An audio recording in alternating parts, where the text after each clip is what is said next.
Hi friends, आज पढ़ेंगे हम लोग 10th क्लास के बायोलॉजी चैप्टर नंबर 2 श्वसन। तो श्वसन का भाग 2 तक हो गया है, भाग तीसरा है। आज हम पढ़ेंगे कि मनुष्य में श्वसन कैसे होता है। श्वसन अंग किसको कहा जाता है? तो जिन अंगों से श्वसन की क्रिया होती है उन अंगों को श्वसन अंग कहा जाता है। हमारे शरीर में देखा जाए तो श्वसन करने के लिए नाक के बाद क्या आता है? लैरिक्स, फेरिक्स, ग्रसनी, ब्रोंकस, ब्रोंक्यूल्स, ठीक ना, वायु कोश, एल्वियोलाई, ये सब से श्वसन होता है। तो इस सभी अंगों को श्वसन अंग कहते हैं, जिस अंगों से श्वसन होता है। तो श्वसन मेन रूप से करता कौन है? किससे श्वसन की क्रिया होती है? तो मेन रूप से फेफड़ा से होता है। फेफड़ा ही ऑक्सीजन को लेता है और कार्बन डाइऑक्साइड को छोड़ता है, मतलब श्वसन की क्रिया फेफड़ा करता है।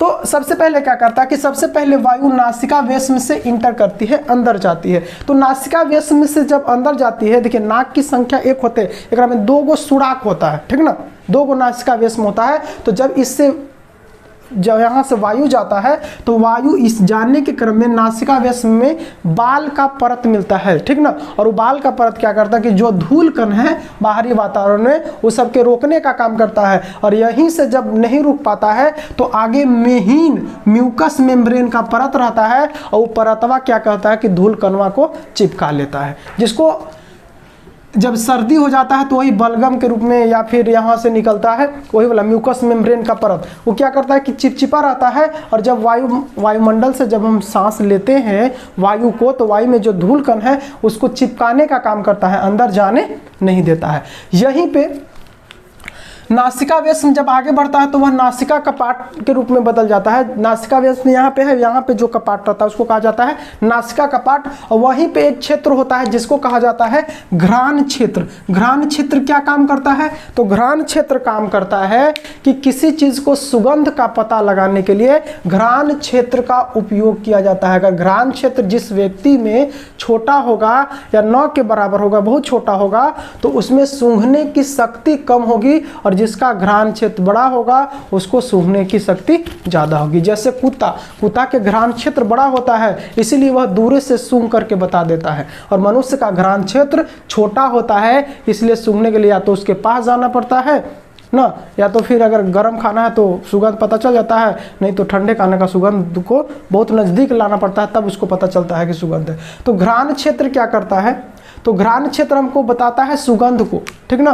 तो मनुष्य का घ्राण क्षेत्र छोटा होता है, किसी जानवर का बड़ा होता है। बताया भी कि कुत्ता का घ्राण क्षेत्र बड़ा होता है, जिससे उसमें सूंघने की शक्ति ज़्यादा होती है।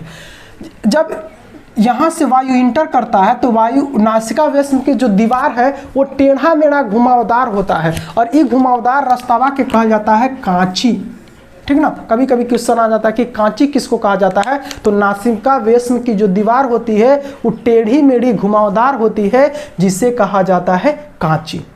अब कांची जब नासिका वेश्म या नासिका कपाट से जब हवा जाता है तो नासिका वेश्म से कहाँ पे जाता है? गला में जाता है, मतलब ग्रसनी में जाता है हवा, और ग्रसनी से होते हुए ग्रसनी को कहा जाता है फेरिक्स, और फेरिक्स से जाता है लैरिक्स। लैरिक्स का मतलब होता है स्वर यंत्र, मतलब जेकरा से आवाज निकलता है। जैसे इसको कहा जाता है स्वर यंत्र, अगर इसको दबा लेंगे तो आवाज नहीं निकलता है, यह है स्वर यंत्र। तो यहाँ पे सांस जाता है, उसके बाद जाता है ट्रैकिया। देखिए ट्रैकिया को हिंदी में कहा जाता है श्वास नली कहा जाता है, जिससे श्वास नली कहा जाता है ट्रैकिया को हिंदी में, ठीक ना। तो इसको इंग्लिश में याद रखिएगा, अच्छा से याद हो गया। नासिका छिद्र, नासिका वेश्म या नासिका छिद्र, यहाँ पे कपाट रहता है, उसके बाद फेरिक्स आता है, फिर लैरिक्स आता है, फिर ट्रैकिया। देखिए ट्रैकिया पर क्या होते हैं कि ट्रैकिया पर बहुत सारे अपूर्ण वलय सजे रहते हैं। क्यों सजे रहते हैं? कि जब हम सांस लेते हैं तो सांस लेने के क्रम में जब हम सांस ले लेते हैं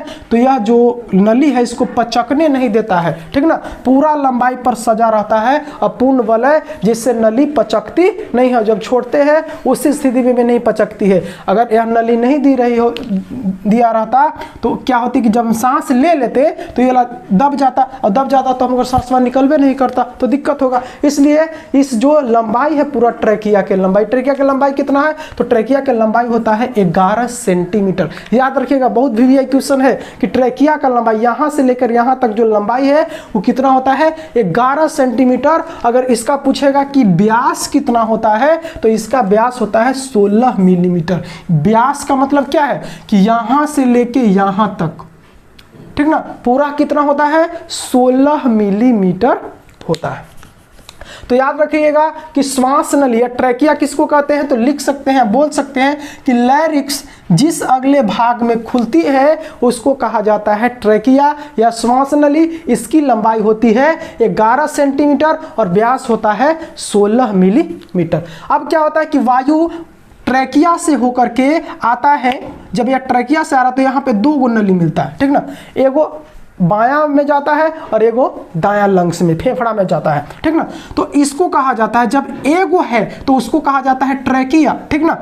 और जब एगो से 2 हो गया तो उसको कहा जाता है ब्रोंकस। इस बात को याद रखिए कि जब लैरिक्स जिस भाग में खुलती है तो उसको ट्रैकिया कहा जाता है, और ट्रैकिया आगे जाकर के 2 भागों में विभक्त हो जाती है, उसको कहा जाता है ब्रोंकस कहा जाता है। उसको ट्रैकिया नहीं कहेंगे, उसको कहेंगे ब्रोंकस। और ब्रोंकस वो जाके फिर से ढेरे भाग में बट जाता है तो उसको कहा जाता है ब्रोंकियोल्स। क्या कहा जाता है, ब्रोंकियोल्स कहा जाता है। और ब्रोंकियोल्स वो आगे जाकर के गुच्छा के टाइप में हो जाता है, बट जाता है, उसको कहा जाता है वायुकोश या कहा जाता है एल्वियोलाई। क्या कहा जाता है, वायुकोश या एल्वियोलाई कहा जाता है। इसकी अगर संख्या पूछ दे कि दोनों फेफड़े में वायुकोश और एल्वियोलाई की संख्या कितना होता है, तो 3 × 10 के पावर 8 होता है। 3 × 10 के पावर 8 होता है।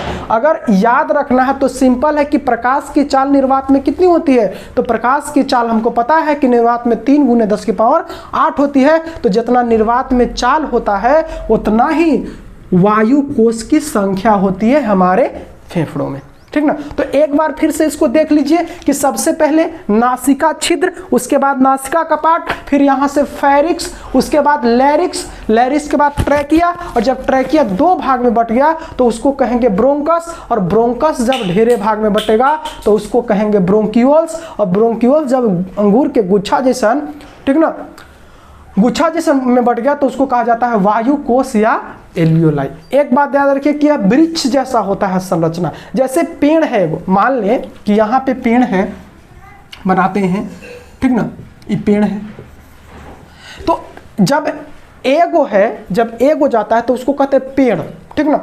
तो जब एगो है तो उसको कहते हैं ट्रैकिया, और जब ये 2 भाग में बट रहा है, मतलब जब एगो पेड़ जाकर 2 भाग में बढ़ता है तो उसको कहते हैं डाली या डहुंगी कहते हैं, ठीक ना, डाली कहते हैं। और जब वही वाला डहुंगी या छोटे छोटे में बट जाता है तो उसको कहा जाता है डाली, और डलियों में से जब छोटे छोटे हो जाता है तो छोटे छोटे लगता है, उसको पतई कहा जाता है। तो जैसन पेड़ रहता है वैसे ये भी रहता है, श्वसन वाला फेफड़ा का भी रहता है, यहाँ से मुख से लेकर के फेफड़ा तक। इसलिए इसको श्वसनीय वृक्ष भी कहा जाता है कि वृक्ष के आकार का होता है कि पहले एगो आया, फिर डंगू में 2 बटा, फिर डाली में बटा, फिर पतई में बटा, इस तरह से होता है। तो हम यहाँ पे कहना चाहते हैं कि सबसे पहले जो वायु है वो नासिका वेश्म से इंटर करता है, उसके बाद नासिका कपाट, उसके बाद कहाँ जाता है फेरिक्स, लैरिक्स, फिर एगो है तो ट्रैकिया, 2 भाग में बटेगा तो ब्रोंकस, और 2 से ज़्यादा भाग में बटेगा, ठीक ना, तो उसको कहा जाता है ब्रोंकियोल्स। और ब्रोंकियोल्स जब गुच्छा जैसे छोटे छोटे आकार में बटेगा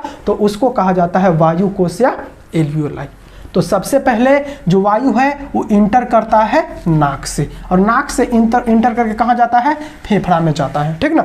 और थोड़ा सा समझ लेते हैं कि जो ये फेफड़ा है, ठीक ना, अगर क्वेश्चन कभी कभी आ जाता है कि हमारे शरीर में फेफड़ा की संख्या कितनी होती है, तो हमारे शरीर में फेफड़ा की संख्या 2 होती है, 1 जोड़ी अर्थात 2 लेकिन कहा जाएगा कि हमारा जो फेफड़ा है वो कितने भागों में बटा होता है, तो 2 भाग नहीं बोलना है, हमारा जो फेफड़ा है वो 5 भाग में बटा है।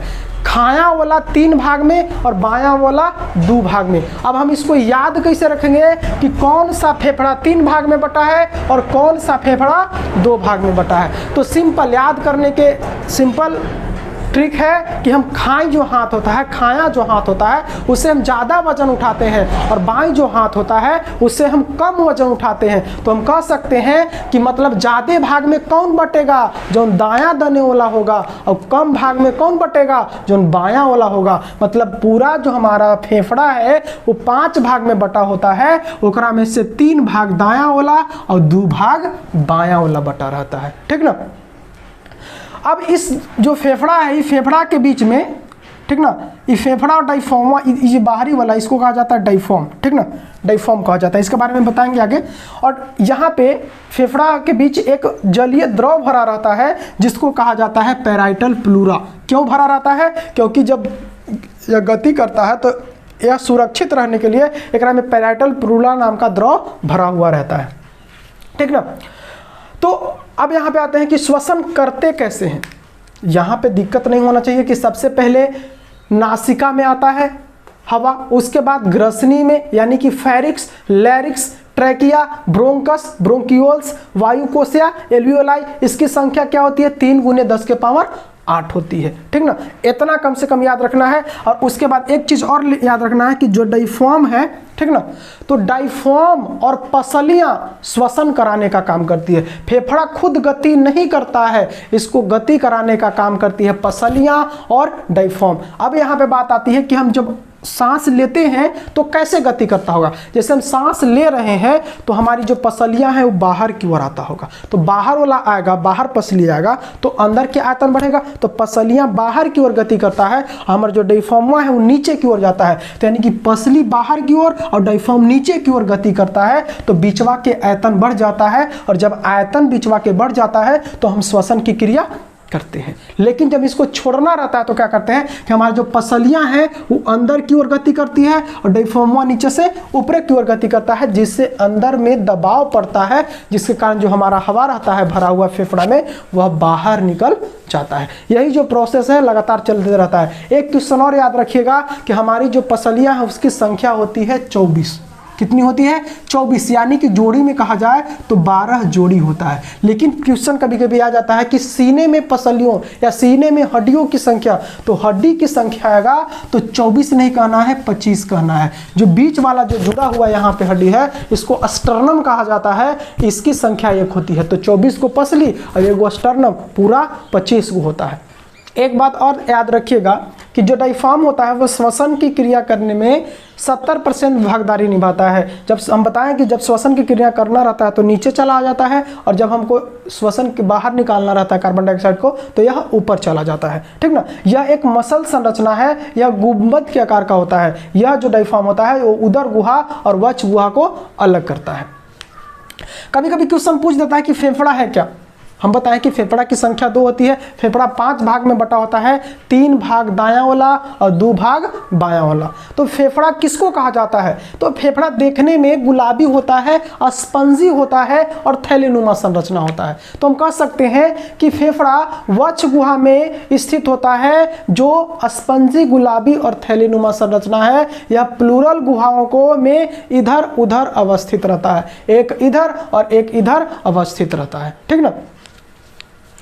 तो हमने पढ़ा, एक बार और रिवीजन कर रहे हैं कि सबसे पहले जो वायु प्रवेश करता है वो नासिका छिद्र से, फिर नासिका कपाट, फिर फेरिक्स, फिर लैरिक्स, फिर ट्रैकिया। और ट्रैकिया जब 2 भाग में बटेगा तो उसको कहा जाता है ब्रोंकस, और ब्रोंकस जब ढेरे सारे भाग में बटेगा तो उसको ब्रोंकियोल्स, और ब्रोंकियोल्स से कहाँ पे जाता है? वायु कोश में जाता है, ठीक ना।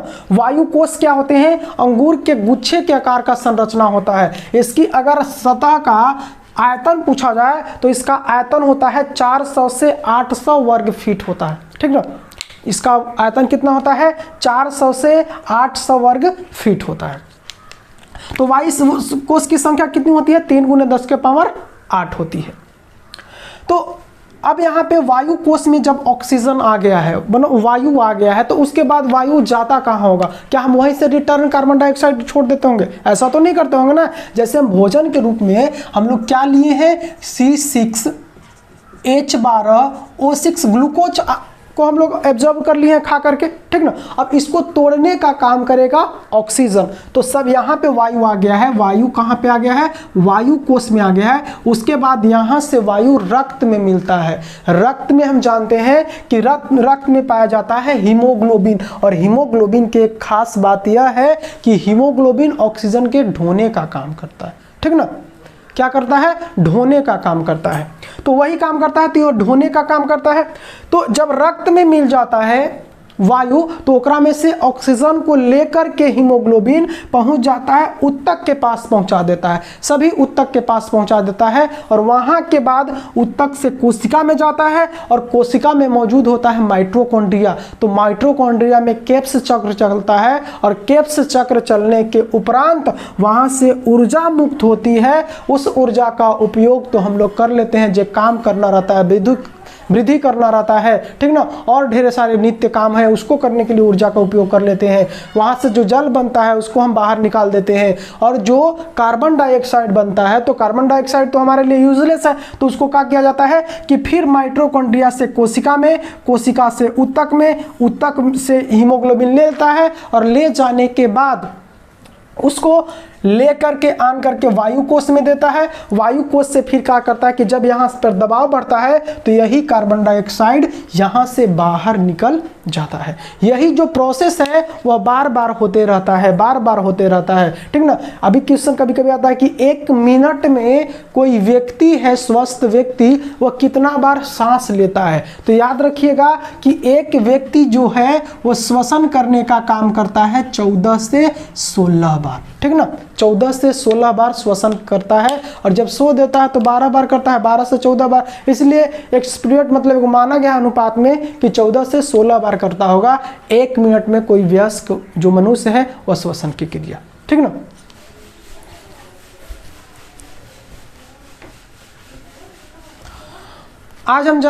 अब हम जानेंगे कि उच्छ्वास और प्रश्वास किसको कहा जाता है, ठीक ना।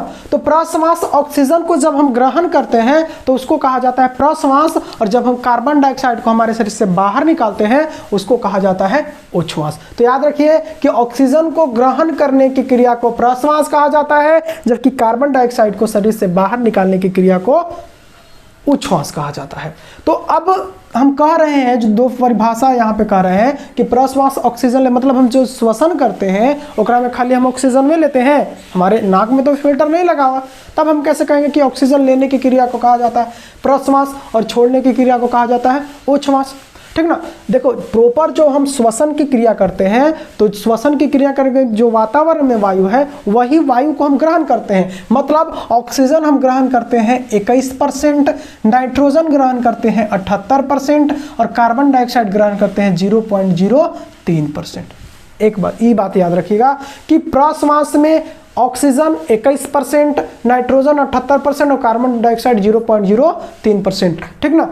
कैसे कि जितना वायुमंडल में ऑक्सीजन, नाइट्रोजन और कार्बन डाइऑक्साइड मौजूद है वही वाला ना हम अंदर लेंगे, लेकिन जब हम श्वसन की क्रिया कर लेते हैं, जब ऊर्जा का निर्माण हो जाता है, तो जो ये है ऑक्सीजन वो 21% से हम 17% बाहर निकालते हैं हमारे शरीर से, ठीक ना।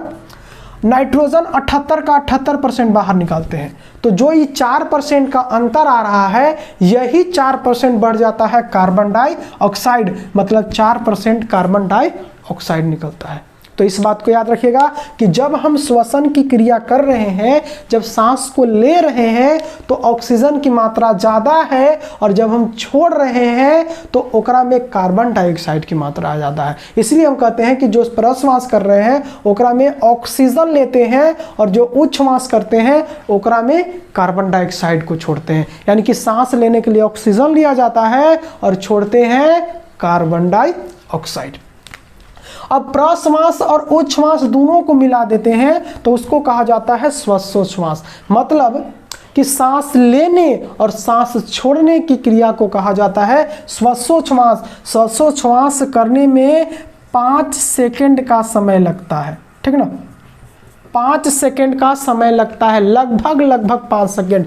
3 सेकंड सांस के लेवे में और 2 सेकंड छोड़े में, मतलब 3 सेकंड में प्रश्वास करते हैं और 2 सेकंड में उच्छ्वास करते हैं, ठीक ना। ये चीज़ को एकदम याद रखिएगा कंठास कि कितना % लिया जाता है और कितना % छोड़ा जाता है। श्वासोच्छ्वास किसको कहा जाता है, तो ऑक्सीजन के ग्रहण करला और कार्बन डाइऑक्साइड को निकाले की क्रिया को श्वासोच्छ्वास कहा जाता है। अब क्वेश्चन कभी कभी पूछ देता है कि बताइए कि श्वासोच्छ्वास और श्वसन में अंतर क्या चीज़ है। जो श्वासोच्छ्वास है और जो श्वसन है, ये दोनों में अंतर क्या है। श्वसन हम सांस लेवेला और सांस छोड़ने की क्रिया को श्वसन नहीं कहेंगे, सांस लेने और छोड़ने की क्रिया को तो श्वासोच्छ्वास कहते हैं। और जब उसका उपयोग करते हैं, जब उससे ऊर्जा प्राप्त हो जाता है तो उसको कहा जाता है श्वसन, ठीक ना। श्वासोच्छ्वास में एंजाइम की आवश्यकता नहीं होती है और इसमें जो श्वसन की क्रिया है उसमें एंजाइम की आवश्यकता होती है। श्वासोच्छ्वास में ऊर्जा मुक्त नहीं होता है, लेकिन श्वसन में हमको ऊर्जा मिलता है, ठीक ना। तो इतना बात ध्यान में रख लेना है, श्वासोच्छ्वास और श्वसन में अंतर, ठीक ना। अब कभी कभी एक चीज और पूछ देता है कि जब हीमोग्लोबिन ऑक्सीजन के साथ मिलता है तो उसका क्या नाम होगा, और जब कार्बन डाइऑक्साइड हीमोग्लोबिन के साथ मिलेगा तब उसका नाम क्या हो जाएगा। जैसे ऑक्सीजन प्लस हीमोग्लोबिन का हम Hb लिख रहे हैं, कार्बन डाइऑक्साइड को CO2 प्लस Hb, तो इसका नाम तो कुछ होता होगा। जैसे अभी एक चलन चला है कि जब दो गो के शादी हो रहा है, मियाँ बीबी का शादी हो रहा है, तो ओकर बेटा का उसका जो निक नेम रखा जा रहा है दोनों को मिला के। जैसे अभी चला है फिलहाल में कि विराट कोहली और अनुष्का, ठीक ना, तो उसको एक नाम से पुकारते हैं विरुष्का। उसी तरह से कपिल शर्मा का नाम सुने होंगे कि कपिल शर्मा और गिनी, तो दोनों का नाम मिला दिए हैं तो हो गया है कपुगिनी। तो ठीक उसी तरह से जब हीमोग्लोबिन के बियाह ऑक्सीजन से हो जाता है, ठीक ना, जब हीमोग्लोबिन ऑक्सीजन कोट होता है तो उसको कहा जाता है ऑक्सी हीमोग्लोबिन, और जब हीमोग्लोबिन का बियाह कार्बन डाइऑक्साइड से हो जाता है तो उसको कहा जाता है कार्बोक्सिलिक हीमोग्लोबिन कहा जाता है, ठीक ना। तो इस बात को याद रखिएगा कि जब ऑक्सीजन का बियाह हीमोग्लोबिन से होगा तो उसको ऑक्सी हीमोग्लोबिन, और जब कार्बन डाइऑक्साइड के बियाह हीमोग्लोबिन से होगा तो कार्बोक्सिली हीमोग्लोबिन कहा जाता है, ठीक ना। इतना चीज आपको याद है तो 10th क्लास में श्वसन में कोई दिक्कत नहीं होगा, ठीक ना। ये मेरा चैलेंज है कि 10th क्लास के जो चैप्टर 2 है श्वसन, उसमें आप लोगों का कोई दिक्कत नहीं होगा। एक बार यही समझिएगा कि सबसे पहले नासिका कपाट, नासिका कपाट से क्या होता है कि नासिका छिद्र से नासिका कपाट, उसके फेरिक्स, लैरिक्स, ट्रैकिया, ब्रोंकस, ब्रोंक्यूल्स, वायुकोश, एल्वियोलाई से होते हुए वहां से रक्त में मिलता है और रक्त में हीमोग्लोबिन उसको उठा करके सभी ऊतकों के कोशिकाओं तक पहुंचाता है। वहां जब ऊर्जा का निर्माण होता है तो वहां से कार्बन डाइऑक्साइड जो बनता है, उस कार्बन डाइऑक्साइड को फिर से हीमोग्लोबिन उठाता है और उठा के रक्त के माध्यम से लेकर के आकर के रख देता है फेफड़ा में, और फेफड़ा उसको शरीर से बाहर निकाल देता है। ये जो प्रक्रिया है वह श्वसन में होता है, ठीक ना। तो हम विश्वास करते हैं कि आपको यह वीडियो अच्छा लगा होगा। अगर आपको यह वीडियो अच्छा लगे तो लाइक, सब्सक्राइब एवं कमेंट करते रहिए।